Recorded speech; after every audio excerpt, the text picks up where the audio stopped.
Storm hits the room the moment AOC swings at Byron Donalds, thinking she's about to score political points. But like the old political proverb says, when you throw stones in a glass chamber, the cracks show before the crowd does, and the cracks show fast. Because the second she tries to smear, spin, and rewrite what happened in that hearing, Donalds fires back with facts so sharp the entire chamber freezes. And when truth snaps back louder than talking points, regret comes quicker than applause. This has been a very interesting hearing. Mr. Waltz, welcome to Oversight. Yes, it usually gets like this. Look, let's be very clear. This isn't about Hunter Biden's white privilege. It's about Hunter Biden's Democrat privilege. Because Donald Trump Jr. showed up for 5 congressional subpoenas. There was never this circus where he was subpoenaed by House Democrats and he showed up on the Senate side or showed up at the White House to answer in some fake, phony, lame press conference, not actually going to the House and doing what he was compelled by a subpoena to do. Hunter Biden did that.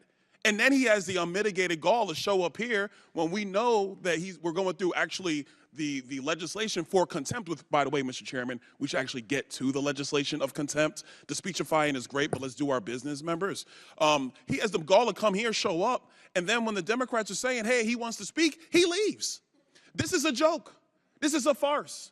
The man has been subpoenaed by Congress. Oh, and by the way, the January 6th committee, Mr. Raskin, which you did sit on, by the way, that was not a normally ordered committee of Congress because Nancy Pelosi did not want the Republican members that then Leader McCarthy put up. According to the courts, it was. It's my time, sir. Will you yield for a correction? I was respectful of your time. I didn't say anything.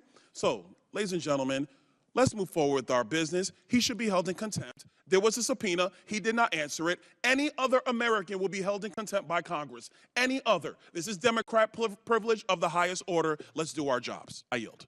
Gentleman yields. Chair now recognizes Ms. Ocasio-Cortez from New York. Thank you, Mr. Chair. Just to address briefly, quickly, that moment about privilege and all of this that we're seeing here. It was a very beautiful speech by the gentlelady, who, as she mentioned, was helped lead on the now majority side, the Civil Rights and Civil Liberties Subcommittee. But I think it's so exemplary of the point that she also oversaw the elimination of the Civil Rights Subcommittee on this committee, which really kind of gives the whole game away. We show up, we give speeches, we give flowery words, but at the end of the day, participate in the structural erosion of the rights and representation of people that are marginalized, women, people of color, people that just need to see their due process and civil liberties protected in this country. But I will move on. As also the Republican side had mentioned in their many raisings of the January 6th committee, that it's not just Hunter Biden, you, me, any individual subject to equal treatment under the law, to be held up to accountability under the law, but it is also these committees and this committee that is subject to oversight and law. We must comply with the law here as well. Now, I may be one of the very few people that actually believes in Congress, in this country. But I do, and many of us do here. And we have an obligation to engage in good faith participation to execute and comply with a subpoena. The chairman said in front of the country several times to Hunter Biden, you can show up here in front of the world, in front of the public. Hunter Biden took him up on that offer. He said, I will show up in public.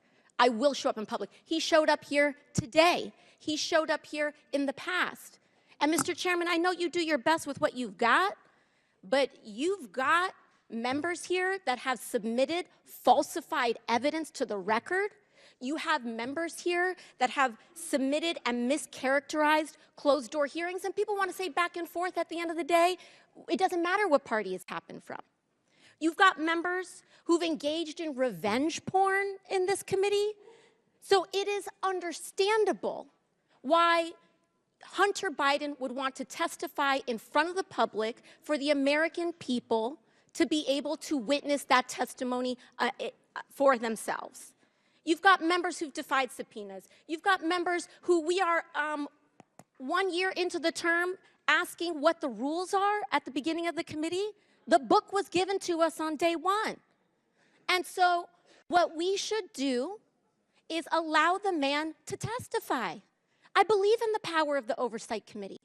Frankly, I believe in it regardless of whether Republicans or Democrats have the chair, because I believe that this committee should have the power of oversight, and we cannot do that on a partisan basis. And so for that, I implore this committee to allow Hunter Biden to testify publicly. I implore and I ask for that to happen. And we cannot do that by getting engaged in this back and forth on a defiance of a subpoena. Let him comply. Let him do it today. Let him do it tomorrow. But let the man do it. And with that, I yield back to the ranking member. Thank you, Ms. Ocasio-Cortez. I think you went right to the heart of the issue here. If this ended up going to court, Mr. Chairman, and I hope it doesn't, I really hope that this committee will act in a way to negotiate and achieve a compromise with the witness. But if it goes to the court, it's going to present a novel question.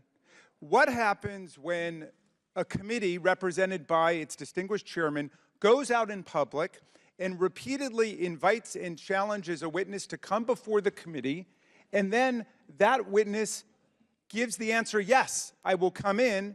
At that point, the committee pulls a bait and switch and says, well, we actually don't want you to come before the full committee as was offered repeatedly in public by the chairman, but instead, we'd like you to come to a back room and do it there in a closed deposition. Now, undoubtedly, if that had been the original offer, the committee would stand in a very good place, the way we did with Mr. Biggs and Mr. Perry and Mr. Jordan, because they were told to come in, they were subpoenaed, and they blew off the subpoenas of the committee, which is why I don't think anybody should be voting on that side other than Ms. Mace, because Ms. Mace is the one who took the position that the rule of law means something. And I take the position, if we give somebody a subpoena, they should come in. But there's a very sticky problem now. What happens when we give them one offer A and then switch it over to offer B? That's why I hope you will work it out, Mr. Chairman.